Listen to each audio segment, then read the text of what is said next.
30 de septiembre, cita bíblica, Evangelio de San Lucas 9, 46, 50, del libro Hablar con Dios, el título, El sentido cristiano del dolor. A lo largo de esta semana, una de las lecturas de hoy de la misa recoge las enseñanzas del libro de Jacob, siempre actuales, pues la desgracia y el dolor son una realidad con la que nos tropezamos frecuentemente.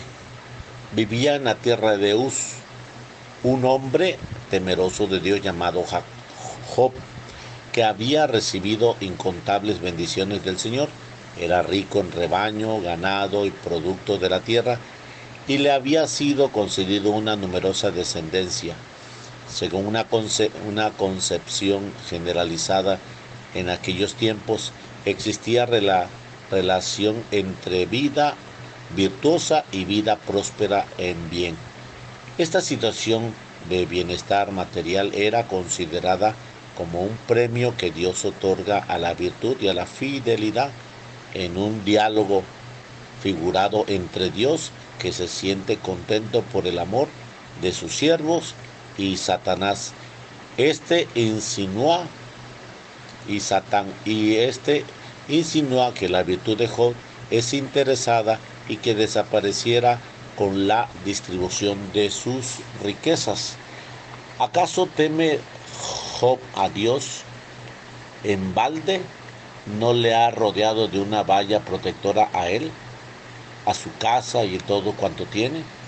Has bendecido el trabajo de sus manos y sus ganados se esparcen por todo el país, pero extiendes tu mano y tócale en el suyo y verás que si no te maldicen tu rostro.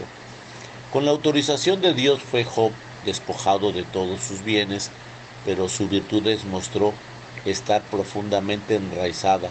Desnudo salí del vientre de mi madre y desnudo regresaré allá. Yahvé me lo dio, Yahvé me lo ha quitado. Bendito sea el nombre de Yahvé. Exclama en medio de su pobreza, con conformidad con la voluntad divina, fue total, y tanto en la abundancia como en la indigencia, la miseria de Jacob se convirtió en una enorme riqueza espiritual. Una segunda y más violenta prueba no pudo debilitar esa fe y confianza en Dios. Esta vez todo su cuerpo fue herido en una úlcera que le cubría desde las plantas de los pies hasta la cabeza. Y perder la salud es un mal peor que perder los bienes materiales. La fe de Job, sin embargo, se mantuvo firme a pesar de la enfermedad y de los ataques hirientes de su mujer. Si recibimos de Dios los bienes, ¿por qué no también los males?, contestó Job. Hoy puede ser una buena oportunidad para que examinemos nuestra postura ante el Señor. En nosotros o en aquellos que más queremos se hace presente la desgracia y el dolor. Dios es siempre Padre, también cuando nos visita la aflicción y el pesar. Nos conforta, nos comportamos como hijos engrandecidos en la abundancia y en la escasez, en la salud y en la enfermedad. ¿Así es o no? 3 amigos pertenecientes a la tribu, lugares diferentes, al enterarse de la situación de Job, se propusieron ir juntos para hacerle compañía y animarle.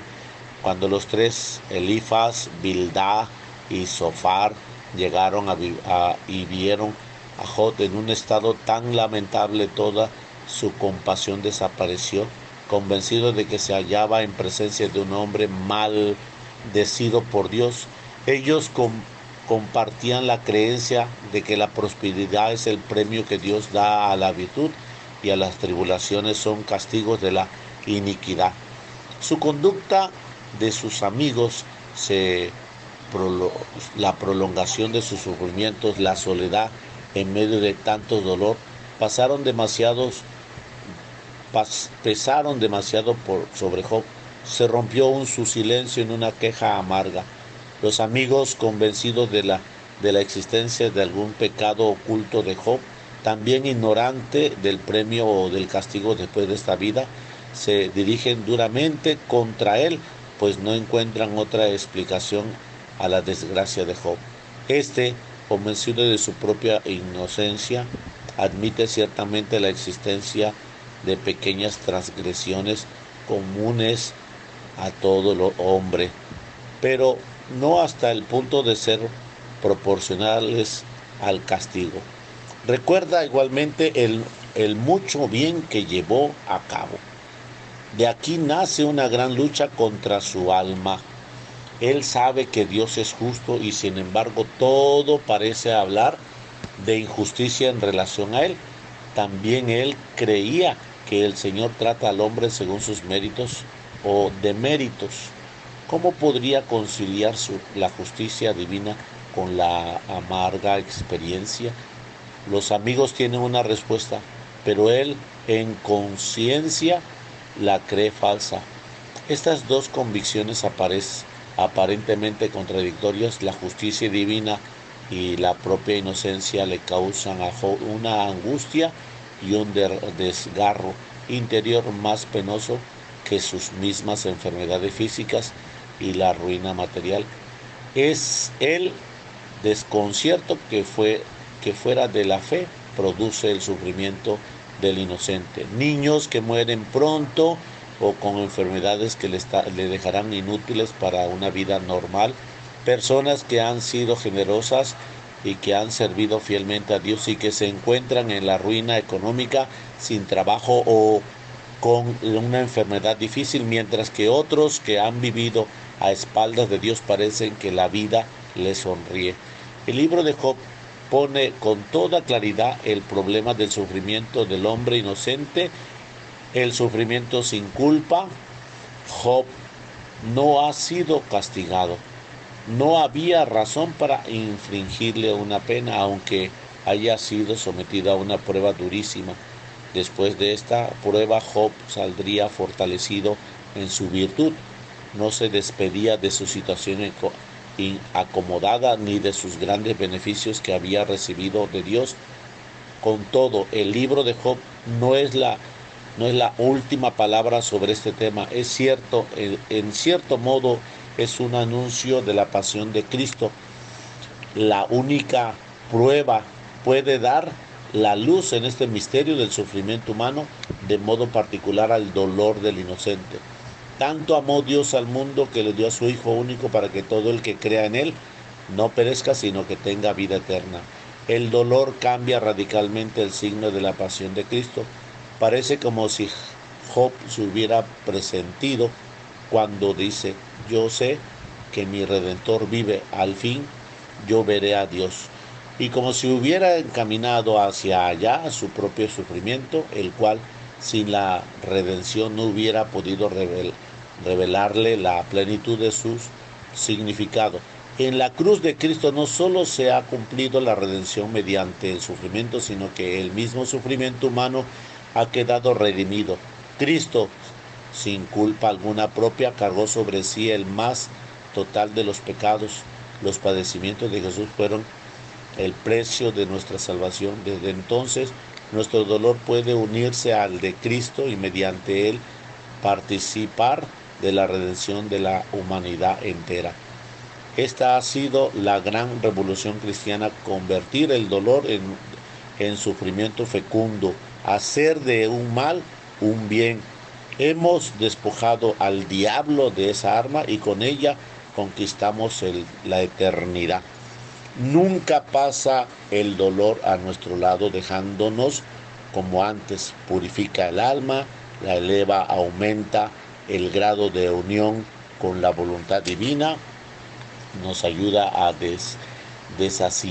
desasirnos de los bienes, del excesivo apego a la salud, nos hace corredentores con Cristo, o por el contrario nos aleja del Señor y deja el alma torpe para lo sobrenatural y entristecida. Cuando Simón de Cirene fue reclamado para ayudar a Jesús a llevar la cruz, aceptó al principio con disgusto, fue forzado.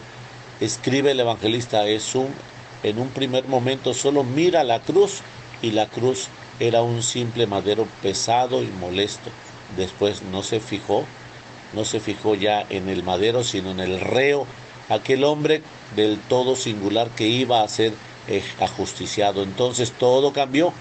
Ayudó con amor a Jesús y mereció el premio de la fe para él y para sus dos hijos, Alejandro y Rufo. También nosotros hemos de mirar a Cristo en medio de nuestras pruebas y tribulaciones.